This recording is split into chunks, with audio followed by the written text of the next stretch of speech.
What's going on, everybody? If you have not yet done so, please make sure that you check out Discord. All you gotta do is go to the Play Store or the App Store on your phone, download Discord, sign up, and it's an awesome place where you can connect with people around the world. And you want to make sure that you check out the American Pride Reinforcement Party. They are awesome. A bunch of great people who are fighting communism, fighting the deep state, patriots standing up for this country and the rights and freedoms in the Constitution. So, make sure you go over and check that out. It's going to be the link in the description. And also, guys, make sure that you go over to BitChute and subscribe to fight this censorship that YouTube is putting upon this channel and this platform.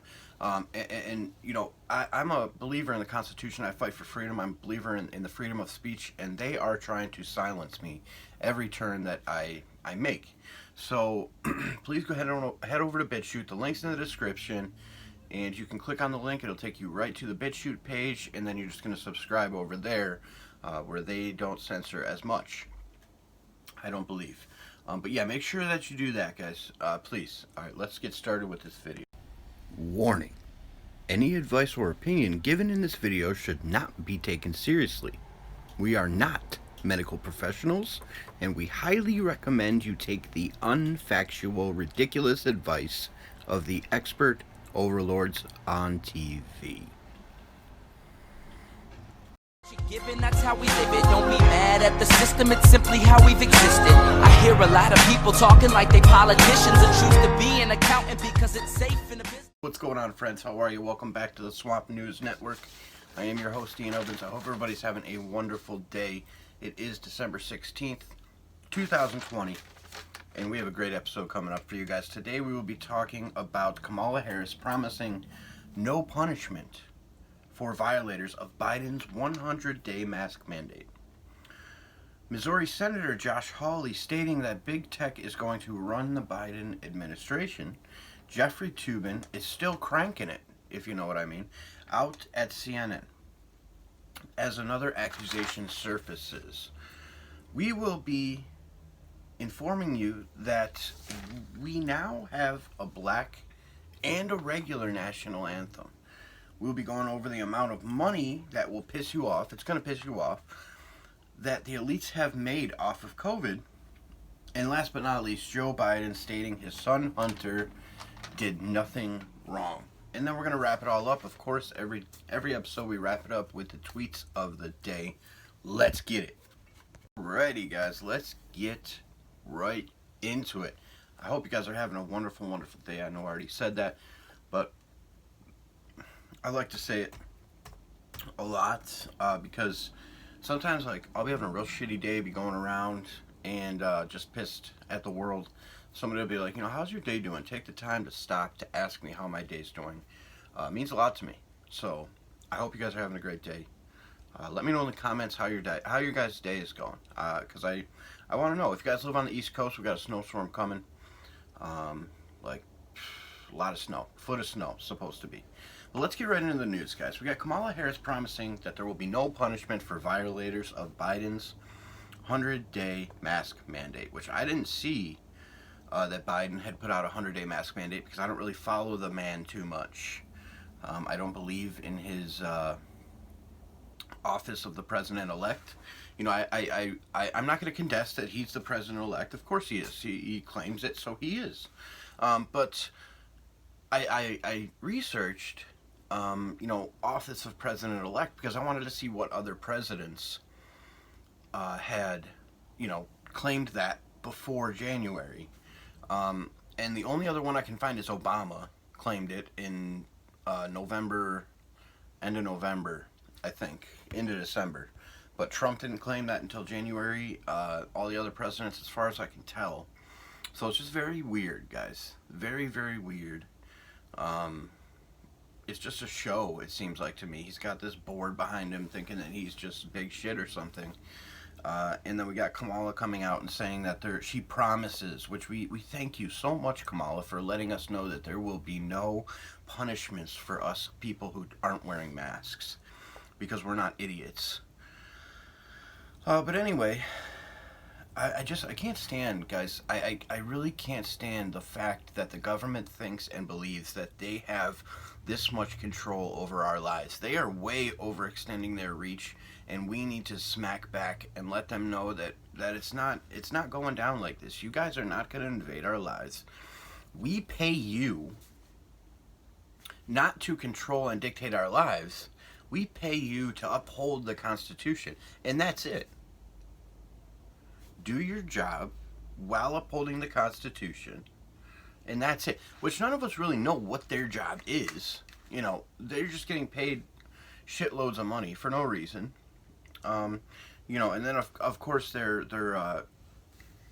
job comes with this, this extra money, because we don't know how any of them make, $100,000, $200,000 a year, but their all net worth is millions.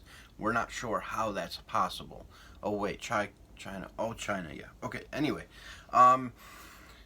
Let's get into this, guys. I'm sorry, I'm rambling here because I'm pissed today. I am pissed that YouTube keeps taking down my videos. I'm pissed that the government thinks that they have control over our everyday life, and they don't. But we've given it to them. We've allowed it to be this way, and we need to now say, okay, whoa, hold up, stop. We're not doing this. We all need to unite and stand up and say it. We can't, a couple of us stand up and say it, and the other people are tattling on everybody and, shaming everybody for not following government orders. We've gotten way too comfortable with calling other people out in their own lives. It's nobody else's business what I do in my life. If I decide to go out without wearing a mask, that's my business. That's me taking the risk to not get sick or to get sick. And if you are that worried about me getting you sick, don't come near me. If you see me coming, I will stand out like a sore thumb because everybody else is covering their face, putting the ritualistic shame muzzle on. So you will see me coming. Stay away from me. It's that simple. Alright. Anyway, let's get into this video of Joe Biden saying that he's putting out, and he's not even president yet, but he's already demanding things from the people. Check this out. This week marked another tragic milestone in our fight against COVID-19. More than 3,000 deaths in one single day, the highest single death count during this pandemic. That's more deaths in a single day than we saw on 9/11 or at Pearl Harbor. This is both government planned inside jobs, by the way. This is serious business. And the current director of the CDC said yesterday, we can expect the similar numbers of deaths or more every single day for the next 60 to 90 days. Alrighty, now what I went ahead and did here, guys, is pulled up a blog, Index Monday blog. According to the United Nations World Population Prospects Report, approximately 7,452 people die every day in the United States. In other words, a person dies in the U.S. approximately every 12 seconds. You can see a live clock keeping track of how many people have died today, and the link is below there. I will put the link in the description for this, but this is just another thing proving that Joe Biden standing up there saying that 3,000 people dying every day is a fear thing. It's to instill fear in you. It doesn't mean anything. Approximately 7,452 people die every day in the United States, according to the nation's World Population Prospects Report. So, 3,000 people dying of COVID doesn't add to that. Because what hospitals are doing is they are taking any death they can and putting COVID on it because they get money for it.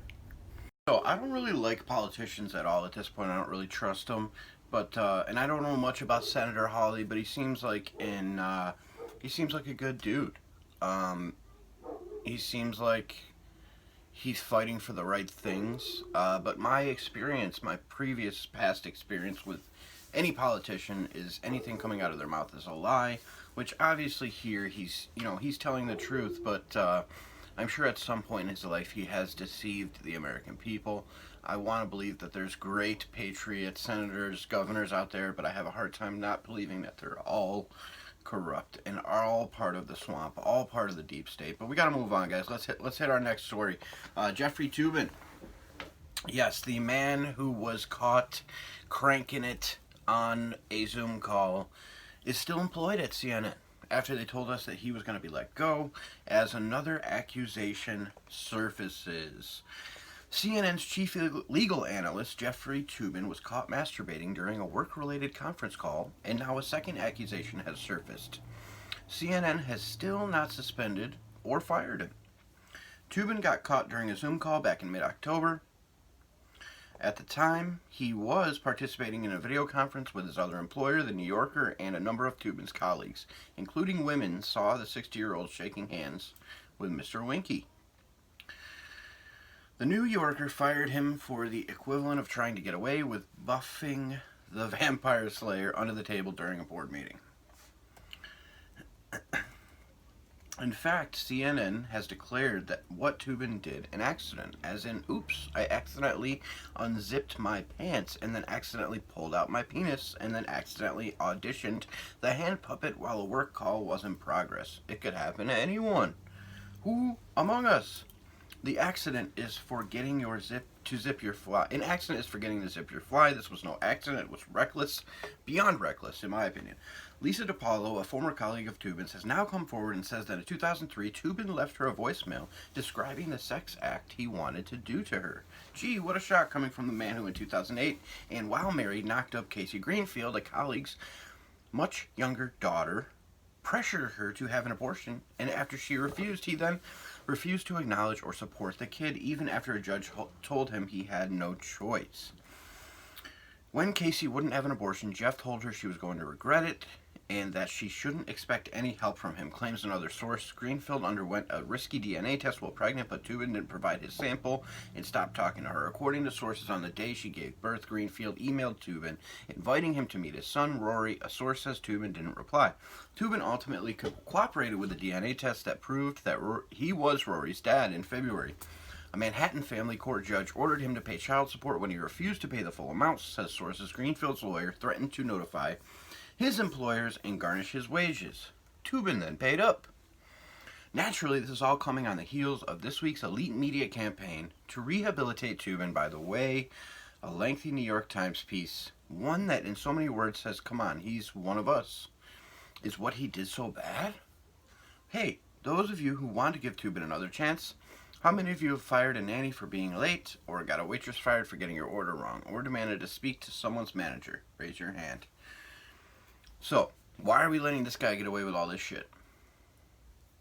And then we're still allowing him to be a chief legal analyst for CNN, which I don't give a shit about CNN at this point. I don't turn them on, but I love to make sure that everybody knows. I want you to know, you out there who's watching this video right now, that CNN is not your friend.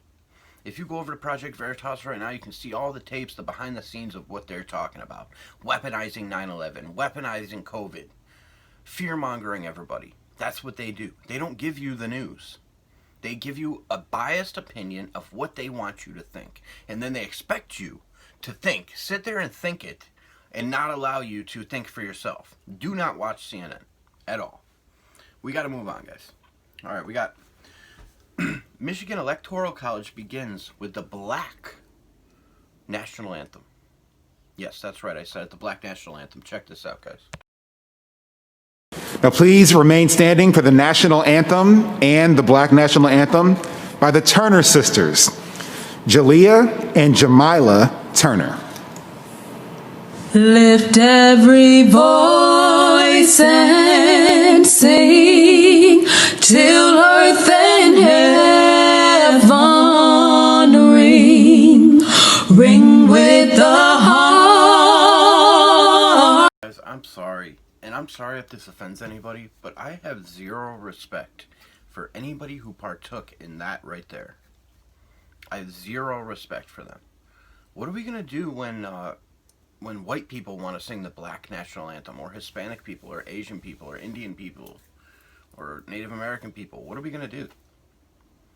Why can't we all just be American? Have one national anthem, and that's our national anthem. I mean, where did this even come from? The Black National Anthem. It's just crazy to me. I can't believe, I literally feel like we are in the Matrix, we're in the Twilight Zone. I don't even, and you know that this came from some SJW who says that they're combating racism. How racist is it to have a black national anthem and Black Lives Matter and all this bullshit that is pushing it in our face that there's some racism going on in the nation that I don't believe is happening? I think that they want you to think that it's happening, but I don't think that it is. I think that there's a lot of great people out there. There's a ton, millions, hundreds of millions of Americans who just want to love one another, skin color aside. There's millions, hundreds of millions of us, but it's shoved down our throats all the time that we're racist or that critical race theory exists, and it's all bullshit. It's bullshit. And I just want you to know that. Alright guys, we're going to get into a real juicy story now. Real swampy. And then we're going to get to our tweets of the day. But check this out, guys. This is a story from USA Today. Jeff Bezos, Elon Musk are among U.S. billionaires getting richer during the coronavirus pandemic, while all of the other deplorable peasant Americans are getting poorer. Let that sit with you for a second. Jeff Bezos and Elon Musk are among U.S. billionaires getting richer during the coronavirus pandemic, while the deplorable peasant Americans are getting poorer. So is there any way to possibly think that this whole thing is a scam? And I don't want this video to get nuked. It probably will, just for me saying that right there. But I want you to know I'm not giving you any medical advice, and I believe the coronavirus is real 100%. It's a virus that's out there. Do I believe that it's calling for lockdowns, masks, social distancing, staying away from each other, not continuing our lives like we normally would? No. So why is it that all these billionaires, Bill Gates, Jeff Bezos, all these guys are pushing COVID on us so hard? Let's take a look at this article. So what we got here, guys, more on this article, is that the COVID-19 pandemic has triggered an economic crisis of magnitude not seen since the Great Depression.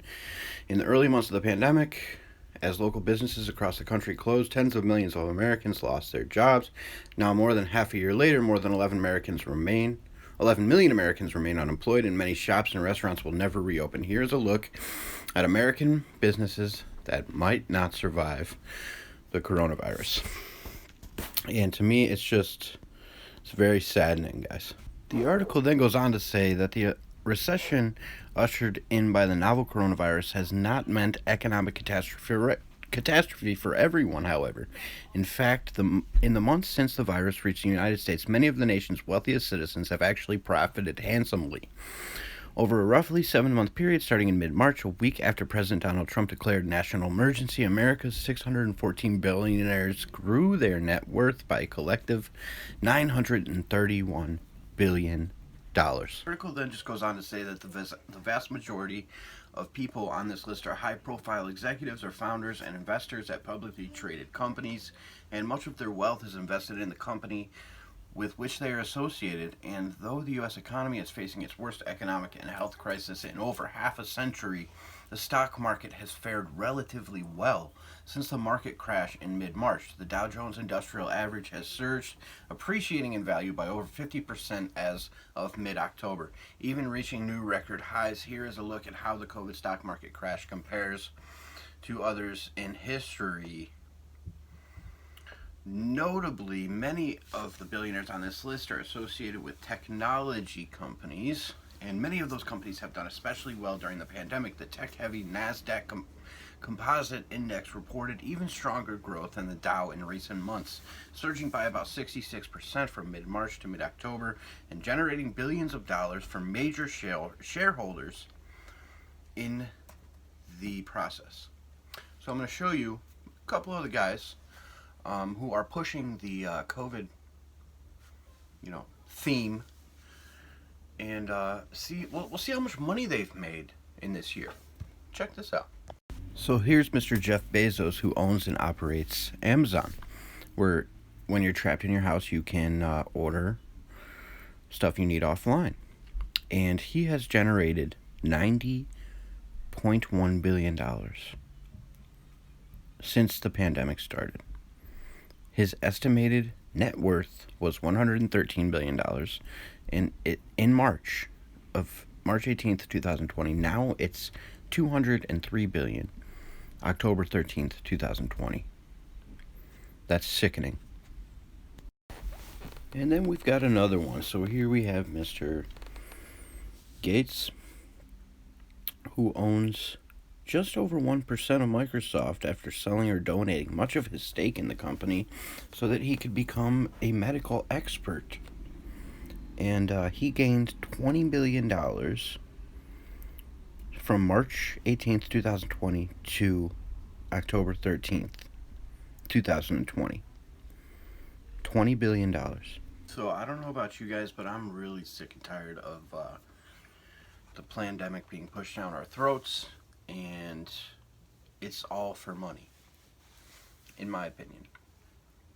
Viruses are viruses. They're always going to be here. They're always going to take people's lives, unfortunately, and we will pray for those people, continue to pray for those people, continue to ask God to watch out for their families and, watch out for them in the afterlife, but we can't stop living, and that's what the government wants us to do, because it's a lot of money in it for them. But anyway, guys, it's time for the tweet of the day. Check this out.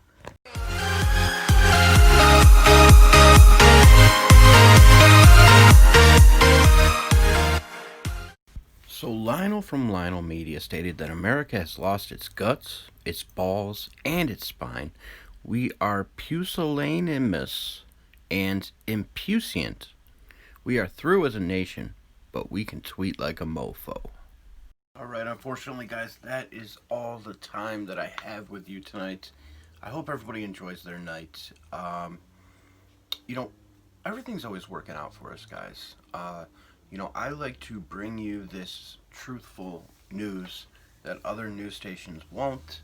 Not that I'm a news station, but I like to consider myself a journalist, an investigative journalist. And I hope you guys enjoy your night. Everything's always working out for us, and we deserve the truth.